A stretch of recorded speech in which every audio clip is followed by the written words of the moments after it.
Well, good afternoon, and thank you for joining us today. I'm Flagler County Sheriff Rick Staly. With me today is our State Attorney, R.J. Larissa, our Chief of Investigations, Audie Rodriguez, our Chief Deputy, Joe Barilli, Commander Brian Finn, and an amazing SIU team that we're going to talk about their results of their operation.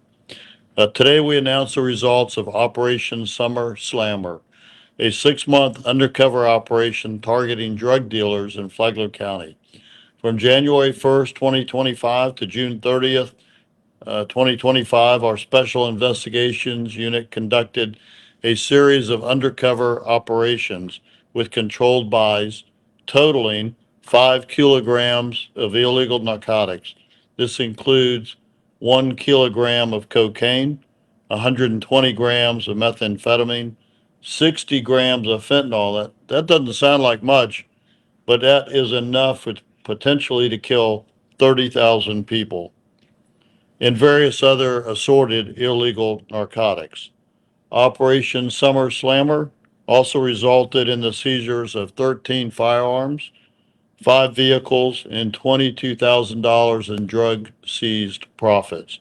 One thing that in my entire career I've seen in common: if there's drugs, there's guns. And that's always the danger that we have when we buy drugs undercover. We serve search warrants as a result of those buys because you never know what you're going to be met with. During the operation, we obtained 24 arrest warrants.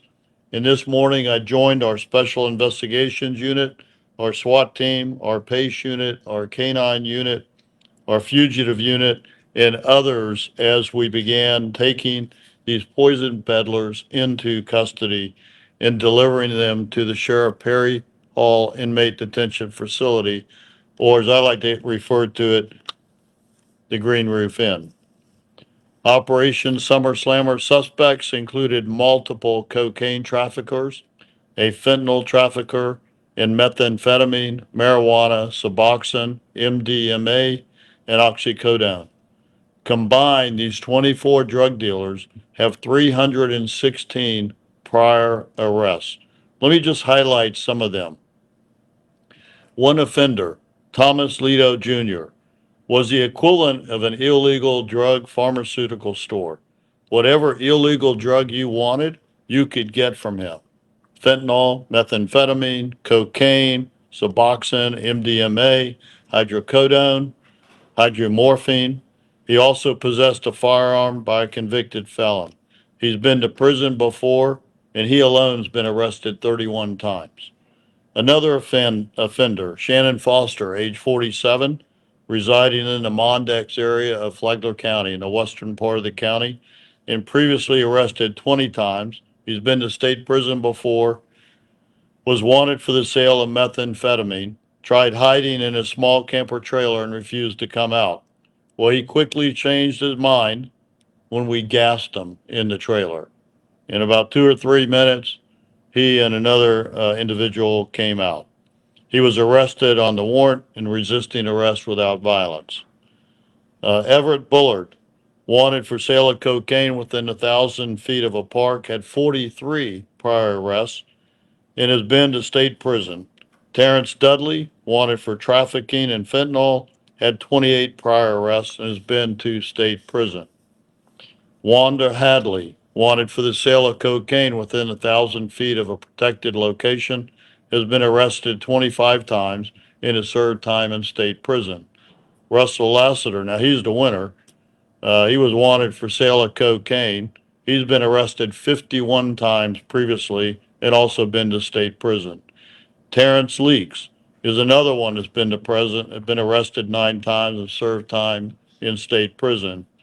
And then Gaines Smith Jr., wanted for 2 counts of sale of cocaine within 1,000 feet of a park. He's been to state prison and has had 9 prior arrests. Now, I mention this because obviously going to state prison, getting arrested all these times, they still don't want to change their behavior. So we're going to continue to arrest them. I know our state attorney will talk in a few minutes. He's going to continue to prosecute them. But if they won't change their behavior, then they need to be sentenced heavily by the judge, by the courts, to prison time because they're selling poison in our community. Another offender that we had planned to arrest for selling fentanyl, her name was Brandy Lynn Gotchenauer, sadly died of an overdose a few months ago at a young age of 51.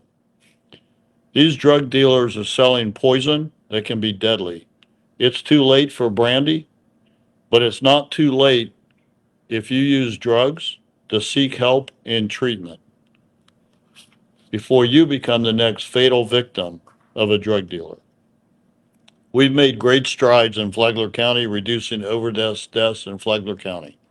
Our peak was in 2020 during COVID when we had 48 overdose deaths. Last year, we had 11. That's still 11 too many. We will continue to investigate every overdose death as a murder. And thanks to our detectives and a strong prosecution by our state attorney, R.J. Larissa, we have a number of these poison peddlers sitting in state prison for selling that fatal dose. Of the 24, one deceased, 18 have been arrested, or the one that died, and 6 are still outstanding. I have a message to the 6 that are still outstanding. If you're a fugitive, I suggest you turn yourself in because we're going to get you. It's only a matter of time.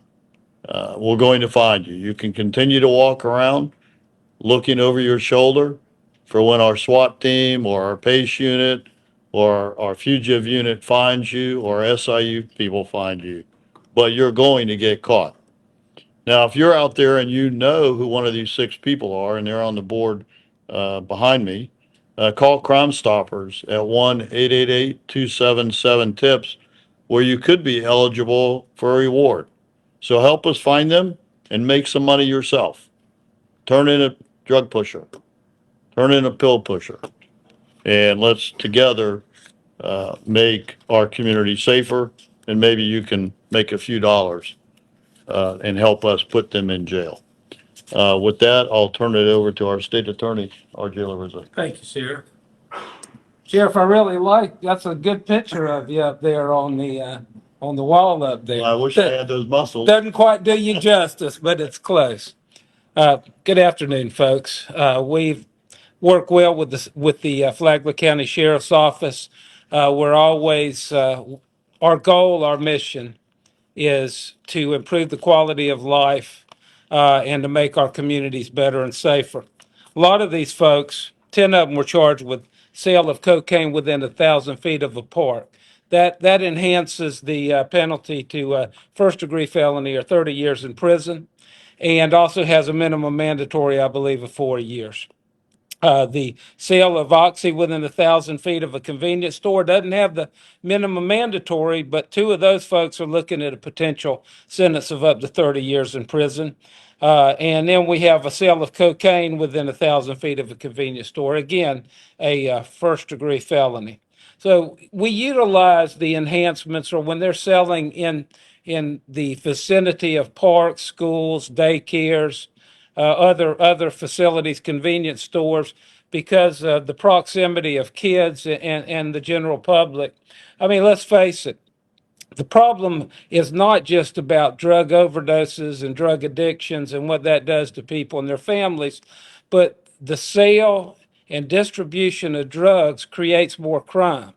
And as the sheriff said, he got, I believe, 22 firearms. Guns and drugs go hand in hand. And how many of these young gun shootings have we had in Flagler and other communities that are related to drugs and the drug trade? So we're going to continue to vigorously prosecute these folks along with the sheriff's office. I want to commend these folks that go out there every day and make those buys and do those operations, because I tell you, that is one of the most dangerous activities that law enforcement gets involved in when they're making these buys and then when they go out and arrest these folks. So God bless all of y'all. And it's a pleasure and a privilege to be able to work with such a quality organization as the Flagler County Sheriff's Office and a quality sheriff like Rick Staly. Thank you. Thank you, RJ. we will continue these undercover operations. You can see the smorgasbord of illegal narcotics that we have in our community. And while the deaths from them are down, thankfully, for a variety of reasons, enforcement operations like this, the use of Narcan, education, treatment, it's still prevalent. And so we will continue to run these operations. And I hope those people with those strong potential sentences are gone for a long time, especially the people that have been arrested, 20, 30, 50 times in there. So with that, I'll turn it over to any questions that you may have. Sheriff, are you seeing a new type of drug or any combination of drugs that you haven't noticed before that's entering the street? Well, what we're finding is like fentanyl and cocaine is being cut with different uh, different agents. So I'll let Chief Rodriguez answer that specifically, but we are seeing we have a very expensive machine that we use to analyze the drugs that we're buying, and we're finding things are being cut very differently. It's constantly changing. So, Augie, would you like to add anything? There's always a constant flow of new drugs and new types and mixtures that they're coming up with. Recently, we've been seeing a lot of fentanyl mixed with methamphetamine, fentanyl mixed with cocaine, and other things. So, but it's a constant change and a constant battle for law enforcement to keep up with. But those new changes, what are they doing to the lethality of the drugs? Well, it just depends on the chemical mixture. Fentanyl is so potent that depending on the quantity that's mixed in with the specific amount that you're getting off the streets, it could be extremely lethal. It could be very non-lethal depending on the potency. But we're not dealing with legitimate chemists here, so it's difficult to tell. And that's a great example of the problem when you buy something from the street, you really don't know what you're getting. And at some point, you might take that fatal dose thinking that it's something that you've taken a bunch of different times and never had a problem. And the cartels and the manufacturers of this stuff, if you will, they're constantly changing their formula for a variety of reasons. One is they want to try to avoid minimum mandatories if they get caught, so they change the mixture. They know that under Florida law, to prove a homicide, if you sell a fatal dose, we have to, the statute requires certain drugs to be part of that. And so they continue to change it. And frankly, it's all about marketing. They change the color. We've had blue, we've had pink, fentanyl, you name it, because one cartel wants you to buy their stuff because it's better than their competing cartel. So they're great marketeers, and they change their tactic. Or if law enforcement, and we years ago when Florida passed a law to shut down the pill mills for oxycodone, that triggered the people that wanted that to now go back to crack cocaine, and we've seen a certain resurgence of cocaine from the arrests that I've seen in our seizures. So it's a constant changing, and you have to constantly change your tactics and educate the public and what's out there in there. Other questions? All right. Well, thank you very much for. They don't ask. Let me ask you, now that Dawn Nichols is getting placed for quite a while, what letter grade did you give her as a judge as far as her alignment with what you mentioned earlier that you wanted to see from your local judges? Well, I'm not going to go down that path, Pierre. The judge has wide latitude on what they can do.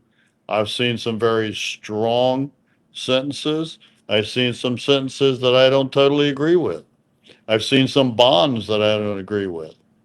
Um, but I try to stay in my lane. And my lane is to enforce the law, while the state attorney's lane is to prosecute the case. The public defender is to defend the defendant, and the judge gets to put all those pieces together.